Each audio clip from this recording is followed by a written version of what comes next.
Vous êtes le capitaine d'un navire de marchandises, naviguant sur l'immense océan Pacifique par une nuit calme. Le radar montre un itinéraire direct et rapide vers votre destination, mais vous remarquez quelque chose d'étrange. Une section entière de l'océan, une ligne parfaitement droite, totalement dépourvue de navires. C'est l'itinéraire le plus rapide, mais aucun capitaine n'ose le prendre.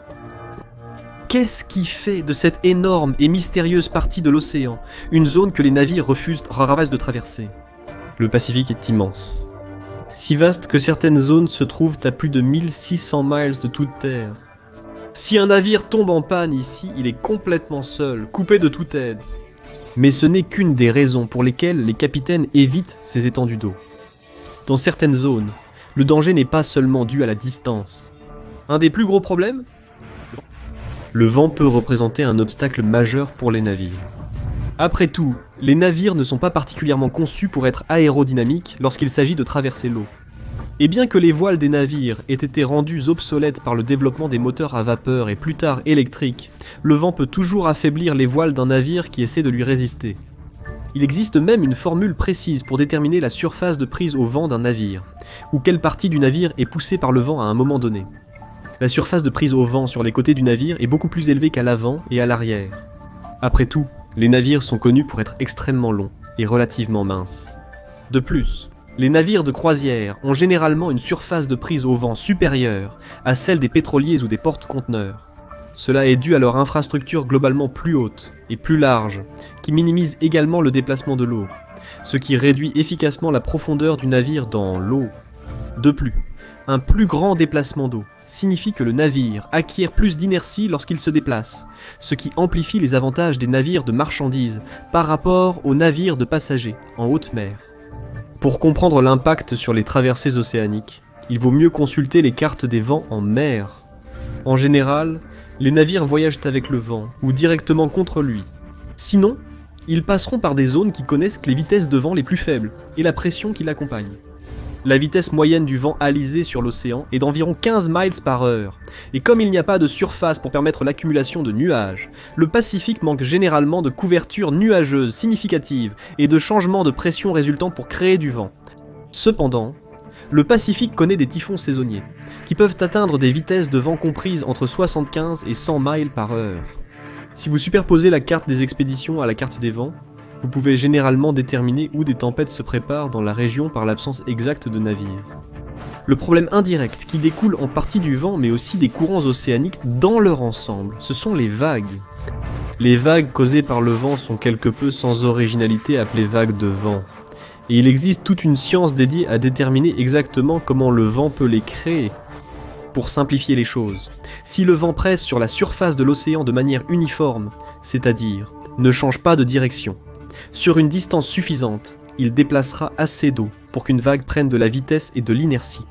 Cependant, comme la détection précise des vitesses exactes du vent sur une vaste zone d'océan ouvert est peu pratique, il existe toute une gamme de vagues qui sont considérées comme les plus susceptibles de se produire pour n'importe quelle vitesse et direction générale du vent.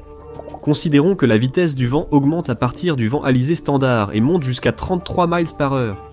Selon les statistiques, un vent de cette vitesse, sur une étendue de quelques 340 miles, peut générer des vagues significativement variées, avec lesquelles les navires doivent recomposer. La hauteur moyenne des vagues, dans ce cas, est de 11 pieds, mais 10% de toutes les vagues rencontrées seront de plus de 18 pieds, et il y a 5% de chances qu'une vague sur 200 soit de plus de 35 pieds de haut. Bien sûr, la hauteur moyenne d'un navire de marchandises au-dessus de la ligne de flottaison est d'environ 115 pieds, donc il est très peu probable qu'une vague se déverse dans un navire de marchandises de taille décente. Cependant, toute cette énergie cinétique créée par la vague doit aller quelque part, et ce quelque part est la coque du navire. De plus, si le vent et les vagues vont à l'encontre des courants d'eau existants, les vagues sont amplifiées, ce qui conduit à ce qu'on appelle la hauteur significative de la vague, ou hauteur significative de la vague. De telles amplifications peuvent provoquer des vagues scélérates, qui ont été signalées pour atteindre plus de 30 mètres de haut, et causer des dommages significatifs à un navire.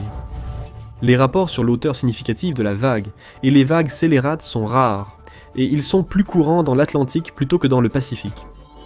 Les cartes en temps réel des vitesses du vent, des courants océaniques et des routes de circulation sont importantes pour signaler s'il y a un risque accru de formation d'hauteurs significatives de la vague et des vagues scélérates qui en résultent. Parmi les régions étudiées, il y en a une qui est particulièrement dangereuse pour les navires. Appelé le Haut Pacifique Nord ou Haut Hawaiian, c'est un anticyclone semi-permanent qui disperse les courants d'air vers l'extérieur, créant des zones de vitesse de vent plus élevées. C'est pourquoi il y a une zone au nord-est d'Hawaï qui voit relativement peu de trafic maritime, malgré le fait qu'elle soit techniquement plus courte que de se rapprocher de la côte alaskienne. En plus d'être semi-permanent, l'anticyclone se déplace légèrement avec la saison, créant des voies de navigation constamment changeantes à travers la zone pour minimiser le risque que les navires rencontrent des vents et des vagues forts. Pire encore, le vent et les vagues sur l'océan semblent s'accélérer lentement. Les vagues les plus hautes ont augmenté de près d'1 pied au cours des 30 dernières années. La cause la plus probable, le réchauffement climatique. Comme nous n'avons pas vraiment résolu ce problème, il y a de fortes chances que cela ne fasse qu'empirer, mais ce n'est pas encore insurmontable. Mais si les navires sont déjà suffisamment hauts pour résister aux vagues, pourquoi y a-t-il une telle peur d'eux en premier lieu ? Eh bien, c'est parce que les navires de fret modernes emballent presque tout dans des conteneurs de stockage. Et les conteneurs de stockage sont beaucoup plus susceptibles d'être secoués, et même d'être jetés hors du navire. Rien que pendant la saison hivernale de 2021, il y a eu des rapports d'un total de 3000 conteneurs de transport perdus en mer. Alors qu'un plus petit nombre a été perdu à cause d'explosions, peut-être dû à une cargaison mal sécurisée, la majorité est simplement tombée dans l'océan lui-même, généralement pour ne plus jamais être revue. Ce n'est pas un nombre particulièrement significatif par rapport à ce que l'industrie du transport gère régulièrement, mais les pertes potentielles pour certaines entreprises peuvent être ridicules. Un autre problème, le Pacifique est immense. Il couvre à lui seul plus de 30% de la surface du monde, et son bassin est plus grand que tous les continents réunis. En d'autres termes, il y a tellement d'options différentes à choisir lors de la conception d'une route de navigation que les navires pourraient probablement garder des centaines de kilomètres entre eux à tout moment. Mais cette distance a un coût. Juste parce qu'il est possible de mettre des centaines, voire des milliers de kilomètres entre le navire et l'établissement humain le plus proche, ou même un morceau de côte, cela ne signifie pas que c'est pratique. Prenons l'exemple du point Nemo, situé dans la partie sud de l'océan Pacifique. Il est à environ 1600 miles de toute terre, et les points les plus proches de lui sont 2 petites îles dans le Pacifique et l'Antarctique. Si un navire s'échoue là-bas, et que les navires à proximité n'ont pas les moyens de fournir de l'aide, l'assistance de la côte va être extrêmement éloignée. La partie nord du Pacifique est une situation légèrement meilleure. Après tout, il y a une bonne partie du continent américain, de l'Alaska, du Canada, d'Hawaï et de la Russie qui le délimitent. Si quelque chose arrive à un navire en pleine mer, l'aide arrive beaucoup plus rapidement. Mais c'est précisément pour cette raison que la plupart des compagnies de navigation s'en tiennent à des voies de navigation bien utilisées, qui s'écartent généralement relativement près des grandes îles et des ports de navigation. Comme le Pacifique est vaste et déjà bien protégé géopolitiquement, il y a peu de danger à ce que les navires restent relativement proches les uns des autres. Nous disons relativement, mais les cartes que vous voyez sur les sites web sont grossièrement trompeuses. Ce qui semble être des trajectoires de voyage qui se chevauchent sont en réalité des navires à des kilomètres de distance. Les systèmes de communication avancés qu'ils ont à bord leur permettent de corriger facilement leur trajectoire bien avant d'apercevoir un navire à l'horizon. Bien qu'il y ait certainement eu des rapports de navires se percutant, comme la collision entre des navires chinois et philippins à la fin du mois d'août 2024, ceci résulte généralement d'un conflit géopolitique et implique comme des navires de pêche ou de patrouille plus petits. Mais la raison principale, les cartes mentent. Le type de carte le plus couramment utilisé dans le monde est appelé le projecteur Mercator. C'est juste l'une des plusieurs façons de représenter une sphère sur une surface 2D cette fois, un rectangle. L'un des principaux avantages de l'utilisation du Mercator par rapport à tout autre type de projection est précisément pour la navigation.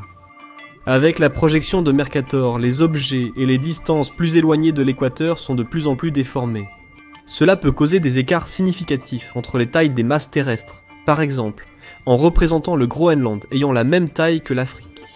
Cependant, ça ne change pas la direction que les navires doivent prendre lors d'une navigation traditionnelle à la boussole. En utilisant une boussole, un navire peut choisir un seul cap pour décrire sa destination, et tant qu'il ne dévie pas de son cap, il arrivera finalement à destination. Pour des distances plus courtes, la différence entre les longueurs de compas en ligne droite et de Mercator est négligeable. Pour les voies transpacifiques, cela peut entraîner des déviations qui s'étendent sur des centaines, voire des milliers de kilomètres. Cela crée deux effets polarisants sur la navigation océanique. Premièrement, la ligne droite, entre deux points aussi éloignés à travers le Pacifique, peut ne pas être la distance la plus courte que les navires doivent parcourir. Les navires de marchandises qui peuvent se permettre de faire des corrections de cap occasionnelles peuvent s'en tenir à l'itinéraire le plus court, qui pour deux points à la même latitude se courberait au-dessus de l'équateur et en dessous de celui-ci. D'autre part, l'utilisation du chemin droit, comme sur la carte, peut rendre le voyage relativement plus facile, surtout lorsqu'il s'agit de faire face au danger supplémentaire d'être secoué par le vent et les vagues.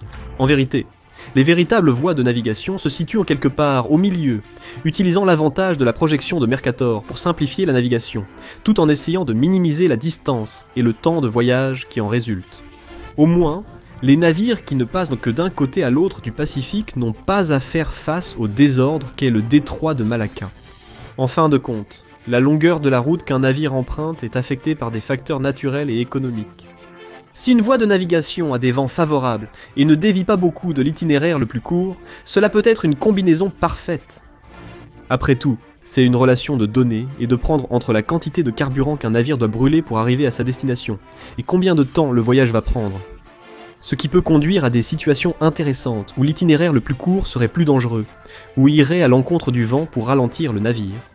En même temps, un itinéraire plus long peut minimiser le risque de grosses vagues et de dommages à la fois pour le navire et son précieux chargement ou ses passagers. Nous espérons que vous avez appris un peu sur les complexités du transport maritime à travers l'océan. Quel sujet voudriez-vous qu'on aborde prochainement ? N'hésitez pas à laisser vos commentaires ci-dessous. Merci d'avoir regardé.